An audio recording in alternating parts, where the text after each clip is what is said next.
Welcome to Waters Ironworks. We're actually out here at Pioneer Farms today. I am teaching a 1.0 class, one of our introductory blacksmithing classes this weekend. And so we're trying to get a couple videos in before that class starts. Today, I thought we would take a look at something I've been interested in for a long time, and that is stump anvils. So, I've got this 1.0 class going on. One of the very common things I get asked is, how can you get into blacksmithing cheaply? And for a long time I've said, well, you might consider something like a stump anvil. These have a long history of being used for all kinds of work. Obviously, they're a lot easier to transport, so if you're an itinerant blacksmith, you could carry these around with you and go do whatever work that you needed to do. But I've never actually done any forging on one. So I went out to Old World Anvils, bought this set for $58, I believe. They're made out of high carbon manganese steel, so they should be excellent tiny anvils. We'll toss one into a stump and maybe try making a little hook on it and see how it comes out. With the set, I did get two different anvils. There's a kind of main anvil right here that's got a nice flat, relatively flat face. It does have some little curves on either side, so I'm interested to see how I can use that. And then it has something kind of a fuller shaped anvil here. If you want to do set downs, they do mention that you can grind this into a hardy tool, which if you're buying a first set of anvils, that's not a bad idea. Making this into a hot cut so that you've got your hot cut and your anvil both right there. One thing I did notice that I'm a little curious about is these seem to be painted with a pretty heavy black paint on it. I can't imagine that's going to stand up. Once we start putting hot steel on there, it might make sense to go in and wire wheel that off, but we'll toss it into a stump. We'll see what happens. Like I said, I'm sure it'll burn off. They do recommend when you go to put these in a stump, you put a piece of wood in between the anvil and the stump. Let's try and knock this in here. Hopefully this log holds up.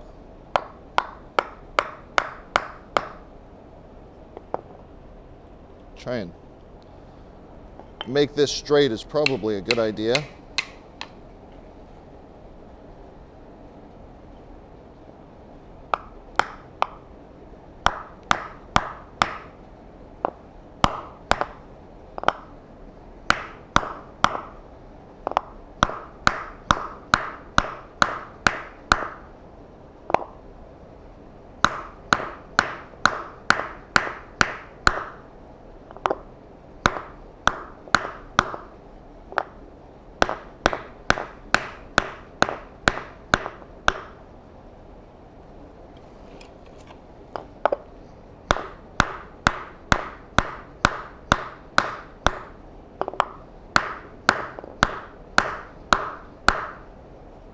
I'm gonna get another piece of wood. It's a little easier to hold.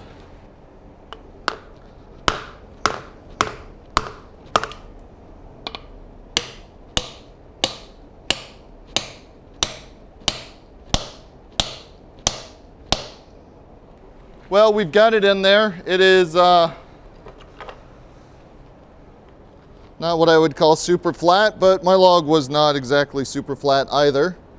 So we'll see how that works. I think pre-drilling a hole is probably a good idea. That got pretty tough in there. It looks like it is causing some cracks in the log. But there were some cracks in this log already, so I'm not super worried about that. And it looks like it's relatively flush. So I will say those final blows I gave it with the hammer, that paint just started flaking right off. So I can't imagine it's gonna be on there for very long. Let's get the fire going though, and we'll get some metal hot and we'll try and make maybe a little colonial spike hook and see how that goes.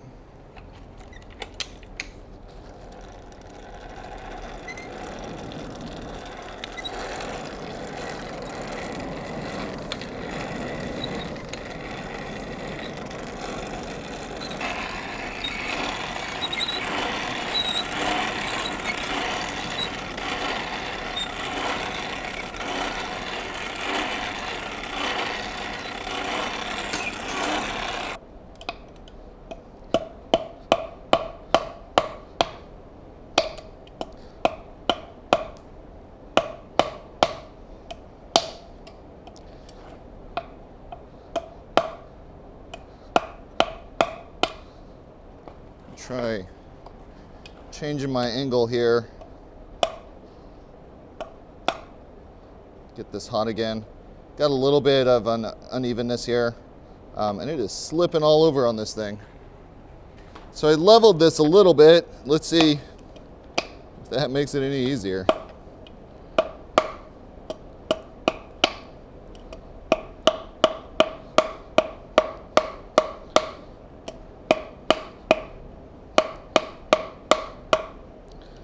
All right.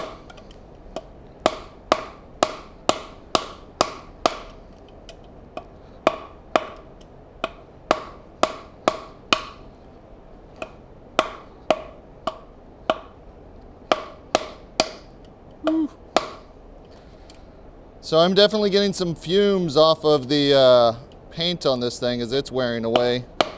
Surprisingly challenging to forge on.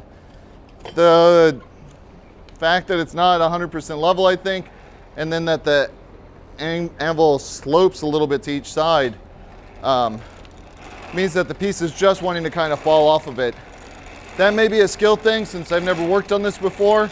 Maybe I'll figure out how to be a little surer with my piece.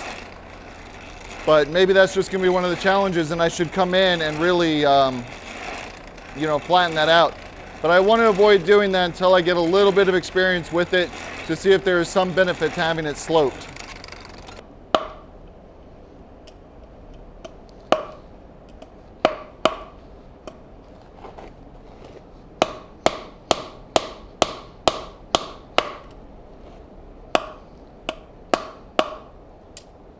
So I'm trying to draw out that spike right now.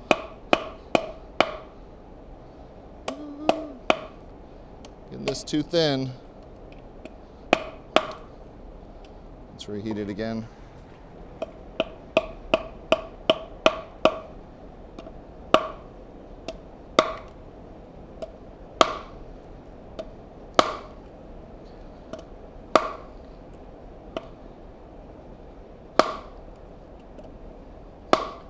Trying to work on a little bit of a set down here to make that spike. It's going to be going in there. Let's just start bending that.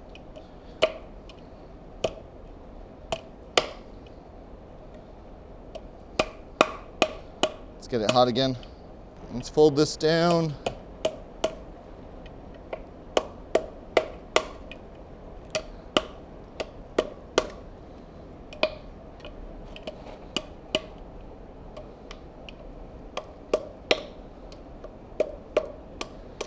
You know, I think it does not help that this stump is obviously very insecurely attached to the ground. I wonder if that's more of my problem than this anvil is. All right, well, we've got the back end of it reasonably well done there. Let's flip this around and work on the hook end on this side. Try and stabilize this a little bit. And that is definitely making a big difference.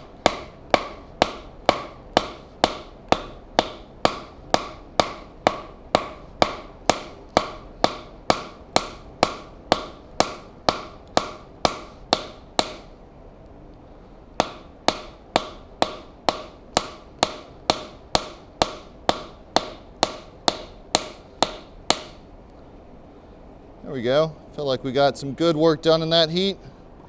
Let's heat it up again. We'll try and put a little bit of a scroll on there and then see if we can curve it around and do a hook somehow.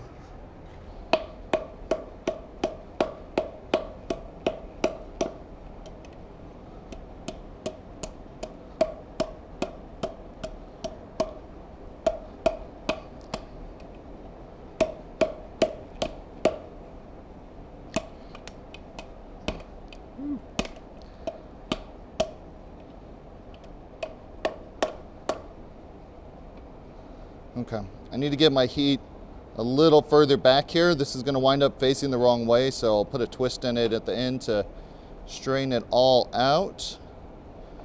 It's coming along.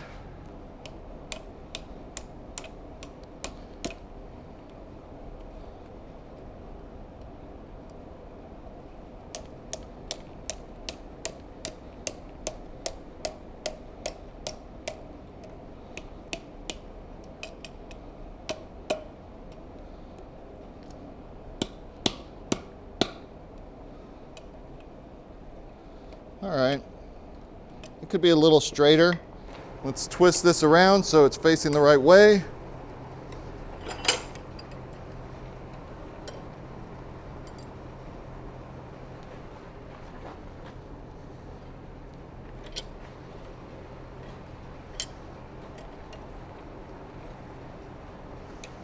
Here we go. We've got a hook made on a stump anvil. Item number one, I think, is anchor your stump better than I've got this, right? I just kind of threw this together. It wasn't at the right level or anything, so with some pieces of wood under it, man, my stump was bouncing all around. That certainly made it extremely difficult to keep the piece of work on there. But once I started standing on it, it got a lot better. And I think if I really had this anchored solidly, I would have much fewer problems trying to keep the work on the anvil as I'm doing it. Obviously, the hook came out. Again, once we figured out we needed to stabilize this a little bit more, the work on it was pretty easy. I was worried about how I was going to do this bend, but just working around the outside of the anvil worked pretty well. This might be a case where you would consider coming in and rounding a couple of these edges, leaving the other ones square so that you've got some more shapes to play with. Even on a small anvil like this, you could potentially have a lot of different working surfaces. So, am I going to recommend everybody go out and buy this anvil right now? I don't know. Today, I think I would say no, but I'm not convinced that it's actually a bad setup yet. I think there may be a lot of inexperience on my part working with an anvil that's this small.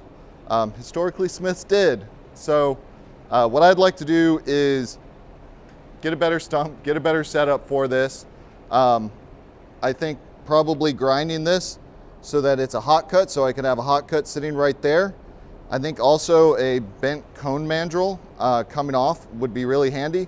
And with those three tools, I think you'd have a pretty successful little anvil setup, probably a lot cheaper than you can buy a quality anvil. So let me play around with it over the next few weeks. I'm gonna forge some more stuff on it. I'm gonna get a better setup to hold everything together. And I'll do another review in a little while. So if you're interested in that, hit subscribe, hit notification, all that YouTube stuff. And we'll come back to this again soon when I've got some more practice on it and I can give a more thorough review. Right now, it's definitely a little questionable, but at the same time, 58 bucks is a very cheap way to get into this. Is it better than something like a big sledgehammer head? I don't know. That's a question that maybe we'll get a chance to investigate as well. But for right now, old world anvils, their little stump anvil set right here. You can see how it works. Definitely anchor that stump better than I've got it here. And it could be okay. Thank you guys so much for another video, and we'll be talking to you again soon.